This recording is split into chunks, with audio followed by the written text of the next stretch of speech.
घर नसलेल्या आजूबाजूचे लोक कामाला लागले आहेत. एक मोठा यज्ञ इथे सुरू झालेला आहे. त्या यज्ञामध्ये आपल्या प्रयत्नांची सर्वांनी आहुती द्यायची आहे. अमितभाई शहांच्या समवेत मऊ म्हणून या कामाला सुरुवात करायची.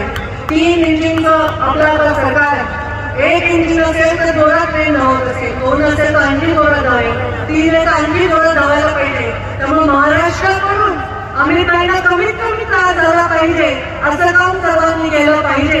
एवढी शक्ती अमितभाईंच्या विचारांनी महाराष्ट्रामध्ये होती आहे तर महाराष्ट्रापेक्षा दुसऱ्या राज्यात त्यांनी लक्ष द्यावं आणि महाराष्ट्रामध्ये आम्ही जास्तीत जास्त खासदार निवडून आणून देऊ असं वाटतं. मंचावरील विराजमान सर्वांनी त्यांना देण्याची आवश्यकता आहे. त्याच्यामध्ये छोटासा म्हणजे एवढ्याचा चिमटी एवढा वाटा मी माझ्याकडे उचलायला सज्ज आहे. आपल्या सर्वांच्या आशीर्वादाने मी आपल्या सर्वांना वचन देते की अमितभाई आता जे आव्हान करतील नक्कीच त्याच्या मागे फार मोठं स्वप्न असणार आहे.